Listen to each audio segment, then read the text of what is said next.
శ్రావణ మాసంలో అమ్మవారికి సమర్పించవలసిన నైవేద్యాలు, వాటి యొక్క ఫలితాలని తెలుసుకుందాం. బెల్లంతో తయారు చేసిన పరమాన్నము లేదా బెల్లం ముక్కను నైవేద్యంగా సమర్పిస్తే కుటుంబంలో ఆయురారోగ్యాలు పెరిగి శాంతి నెలకొంటుంది. పాలతో తయారు చేసిన పాయసాన్ని శ్రావణ శుక్రవారం అమ్మవారికి నైవేద్యంగా సమర్పిస్తే కుటుంబంలో ఐశ్వర్యం పెరుగుతుంది, సంపద పెరుగుతాయి. మినప్పప్పుతో చేసిన గారెలను అమ్మవారికి సమర్పించటం వల్ల అప్పుల బాధలు తొలగిపోతాయి. కొబ్బరి అన్నము లేదా తెల్లని అన్నాన్ని సమర్పిస్తే మనకు తెలియక జరిగిన పాపాలు తొలగిపోతాయి. బెల్లం పానకము లేదా పెసరపప్పుతో చేసిన పాయసం నివేదించటం వల్ల శరీర శక్తి పెరగటమే కాక లక్ష్మీ కటాక్షం కూడా లభిస్తుంది. పులిహారను సమర్పిస్తే ఇంట్లో కలహాలు తొలగి శుభ వాతావరణం ఏర్పడుతుంది.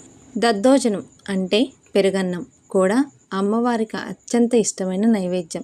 దీన్ని సమర్పిస్తే మానసిక ప్రశాంతత, కుటుంబంలో ఐక్యత, ఆనందము పెరుగుతాయి. నానబెట్టిన శనగలు, అరటి పండ్లు, దానిమ్మ పండ్లను సమర్పించడం వల్ల కోరిన కోరికలు నెరవేరుతాయని నమ్మకం.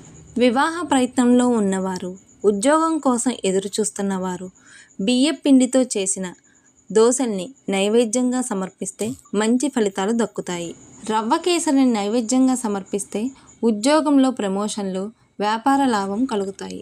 పెసరపప్పును నానబెట్టి దానితో పాయసం చేసి నైవేద్యంగా సమర్పిస్తే లక్ష్మీదేవి కటాక్షం లభిస్తుంది. పులిహోర, దద్దోజనం, బూరెలు వంటి నైవేద్యాలు సంపద మరియు సుఖ సౌఖ్యాలని పెంచుతాయి.